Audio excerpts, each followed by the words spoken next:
Hello friends, welcome PLA academy. मैं advocate प्रीति सैनी। आज हम भारतीय दंड संहिता से कुछ इंपॉर्टेंट क्वेश्चन देखेंगे जो हमारे यूपी एग्जाम के लिए, यूपी एपीओ एग्जाम के लिए बहुत इंपॉर्टेंट है। भारतीय दंड संहिता का ड्राफ्ट किसके द्वारा तैयार किया गया है? किसके द्वारा तैयार किया गया है? लॉर्ड मैकाले के द्वारा। किसके द्वारा? लॉर्ड मैकाले द्वारा। भारतीय दंड संहिता को किस तिथि को विधानमंडल द्वारा पारित किया गया है? किस तिथि को विधानमंडल द्वारा पारित किया गया है? 6 अक्टूबर 1860 को। भारतीय दंड संहिता किस तिथि से परिवर्तन में आई है? किस तिथि से आई है? 1 जनवरी 1862 से। ठीक है। भारतीय दंड संहिता में कितने अध्याय और धाराएं हैं? 23 अध्याय और 511 धाराएं हैं। भारतीय दंड संहिता की कौन सी धारा इसके संक्षिप्त नाम और इसके विस्तार को बताती है? कौन सी धारा बताती है? धारा 1 संक्षिप्त नाम और इसके विस्तार को बताती है।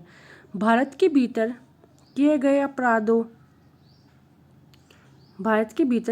अपराधों के दंड के संबंध में कौन सी धारा प्रावधान करती है? धारा 2। कौन सी धारा करती है?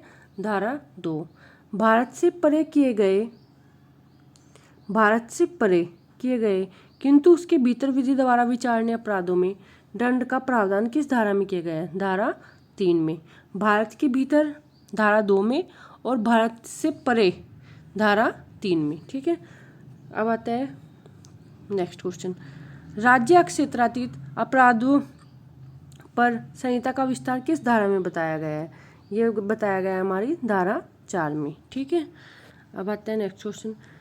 क्या एक संदूक तोड़कर खोलता है और उसमें से कुछ आभूषण चुराने का प्रयत्न करता है? आभूषण चुराने का प्रयत्न करता है। संदूक खोलने के पश्चात उसे ज्ञात होता है कि उसमें कोई आभूषण नहीं है। उसने चोरी की दिशा में कार्य किया गया है। यह भारतीय दंड संहिता के किस धारा पर आधारित है? किस धारा पर आधारित है? धारा 511 में। ठीक है। किस मामले में यह अवधारणा किया गया है कि सामान्य आशय के लिए पूर्ण नियोजित योजना का होना आवश्यक है? किस केस में किया गया है? महबूब शाह बनाम सम्राट राज्य में। कौन से में? महबूब शाह बनाम सम्राट। ये हमारा सामान्य आशय के लिए पूर्ण नियोजित होना आवश्यक है। ठीक है। कौन से केस में? महबूब शाह बनाम सम्राट में। ठीक है। Next question. आजीवन कारावास या अन्य कारावास से दंडनीय अपराधों को करने के प्रयत्न करने के लिए दंड का प्रावधान किस धारा में दिया गया है? कौन सी धारा में दिया गया है? धारा 511 में। कौन सी धारा में? धारा 511 में। किसी ऐसे मृत व्यक्ति की ख्याति को अक्षति करने की धमकी जिससे वह व्यक्ति जिसे धमकी दी गई है हितवद हो, किस धारा के अंतर्गत यह स्पष्टीकरण आता है? किस धारा में? धारा 503 में। Next question. किसी मत व्यक्ति द्वारा लोक स्थान पर अवचार किया जाना किस धारा के अंतर्गत है? किस धारा के अंतर्गत है? मत व्यक्ति द्वारा धारा 510 में। ठीक है। धारा 510 में। आपराधिक अभिद्रास को किस धारा में परिभाषित किया गया है? 503 में। भारतीय साक्ष्य अधिनियम की किस तिथि में परिवर्तन में आया? किस तिथि में? 1 सितंबर 1872। किस तिथि में? 1 सितंबर 1872 में। साक्ष्य अधिनियम के परिवर्तन के संबंध में कौन सी धारा प्रावधान करती है? धारा 1। कौन सी धारा? धारा 1। भारतीय साक्ष्य अधिनियम के उद्देश्य क्या है? क्या है भारतीय साक्ष्य अधिनियम का उद्देश्य? जांच और अन्वेषण की सूची को सीमित करना, दीर्घकालीन प्रक्रिया एवं व्यय को रोकना, न्यायालय को सही निष्कर्ष तक पहुंचाने में सहायता करना, न्यायालय को सीमित समय में निर्णय करने में सहयोग करना। Next question.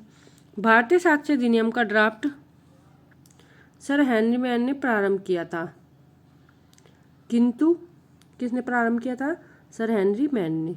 किंतु इसके द्वारा से वापस ले लिया गया और इसके बाद सर जेम्स स्टीफेन के द्वारा ड्राफ्ट तैयार किया गया। ठीक है। साक्ष्य अधिनियम की धारा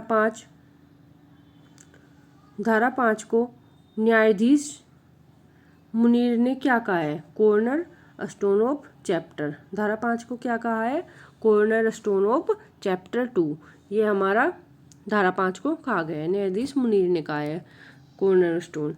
ठीक है, साक्ष्य अधिनियम की धारा 3 क्या प्रभाव करती है?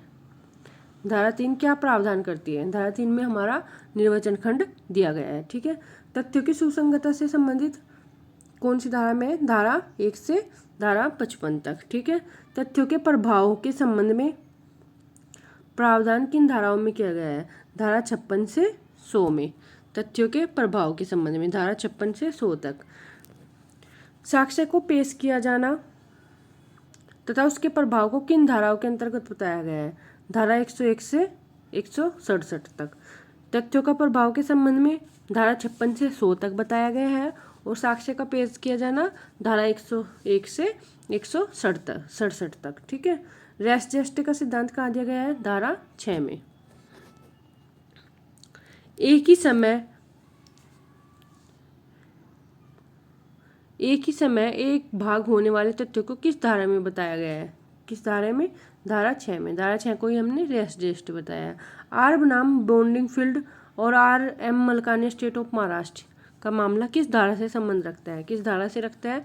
धारा 6 से। किस धारा से?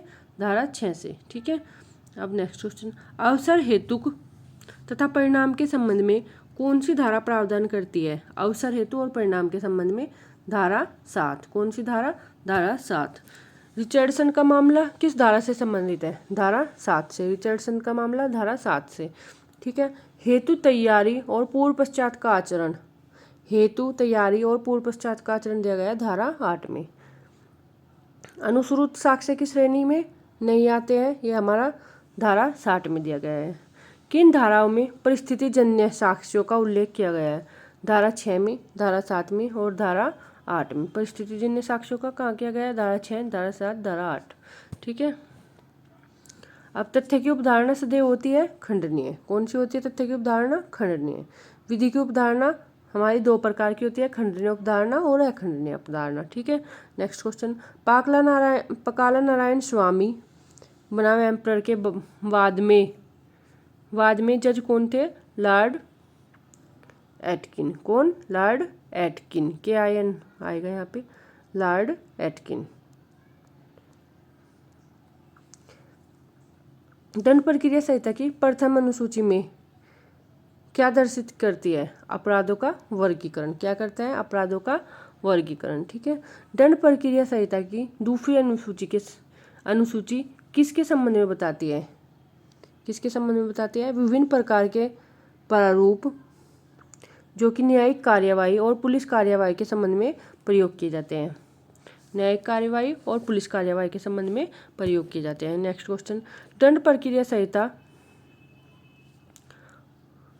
1898 किस धारा के द्वारा निश्चित की गई है? किस धारा के द्वारा? 1898 कौन सी धारा द्वारा? धारा 484 द्वारा निश्चित की गई है। नेक्स्ट क्वेश्चन, न्यायिक मजिस्ट्रेट के न्यायालय पर उच्च न्यायालय अधीक्षण किए जाने का निरंतर प्रयोग कर सकता है। किस धारा में बताया गया है? धारा 483 में।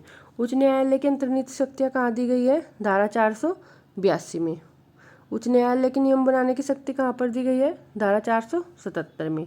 उच्च न्यायालय नियम कहाँ बनाएगा? धारा 477 में। ठीक है, कौन सी धारा उच्च न्यायालय के समक्ष विचारण के संबंध में बताती है? धारा 474। ठीक है, उत्तर प्रदेश पुलिस अधिनियम की धारा 1 किससे संबंधित है? धारा 1 में है हमारा निर्वचन खंड। किससे संबंधित है? निर्वचन खंड से। पुलिस अधिनियम की धारा 2 में क्या प्रावधान किया गया है? धारा 2 में क्या प्रावधान किया गया है? बल का गठन। क्या किया गया है? पुलिस बल का गठन। पुलिस अधिनियम की धारा 3 क्या प्रावधान करती है? राज्य सरकार में अधीक्षण निहित होना। क्या? राज्य सरकार में अधीक्षण निहित होना। पुलिस अधिनियम 1861 का प्रवर्तन कब से हुआ है? 22 मार्च 1861 से। कब? 22 मार्च 1861 में। पुलिस अधिनियम में हमारी कितनी धाराएं हैं? धारा 47 धाराएं हैं। पुलिस अधिनियम का संख्या क्या है? 5। क्या है? संख्या क्या है? 5। पुलिस अधिनियम 1861 की कौन सी धाराएं निश्चित की गई है?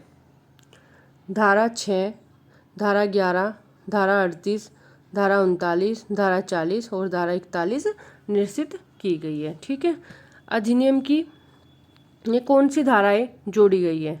कौन सी धाराएं जोड़ी गई है?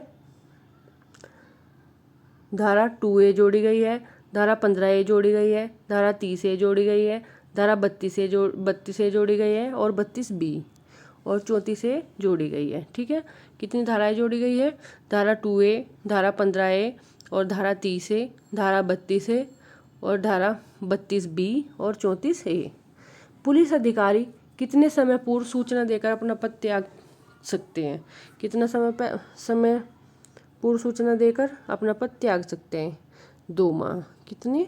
2 माह पूर्व सूचना देकर अपना पद त्याग सकते हैं। अगर आपको ये वीडियो पसंद आई हो, लाइक शेयर सब्सक्राइब कर देना। ठीक है, थैंक यू।